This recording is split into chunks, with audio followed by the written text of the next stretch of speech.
So we're here this cold morning in Carnmoney Main Cemetery, and here to visit the final resting place of Pollocks.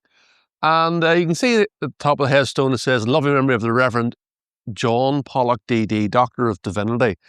For 35 years, minister of St Enochs." Now, St Enochs doesn't exist now, but at the time of its existence, it was the biggest Presbyterian church in the whole world. And it was located at Carlisle Circus. For those who know Belfast in 2026, opposite where Carlisle Memorial Church is. It used to be a Methodist church, but it's now not used by the Methodists anymore. And you can see that the Reverend John Pollock, he was a minister there at St Enochs for 35 years. He died on the 4th of January 1935, aged 81, in other words, in his 82nd year.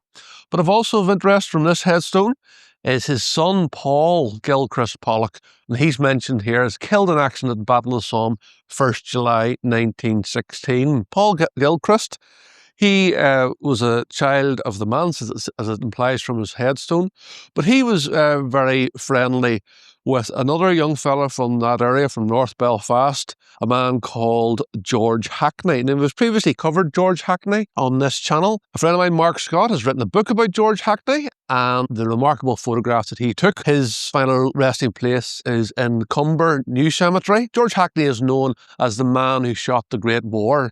Now, George Hackney was very close with Paul Pollock, and he was greatly affected by his loss on the first day of the Battle of the Somme on the 1st of July 1916. Tens of thousands of Ulstermen and folks from all around Ireland and the rest of the UK and sadly the world died on that awful day. George Hackney was very badly affected by the loss of his best friend Paul Pollock, so he actually left the Presbyterian Church in the end. He then became a Baha'i, a member of the Baha'i community. Baha'i community is quite a small congregation, still locally, but George Hackney, in other words, Paul Pollock's best friend, became a prominent member of the Baha'i community. Paul Pollock, the minister's son, who died on 1st July 1916, as did so many folks from this area. Here in the shadow of Cave Hill, then, we have the final resting place of the Reverend John Pollock.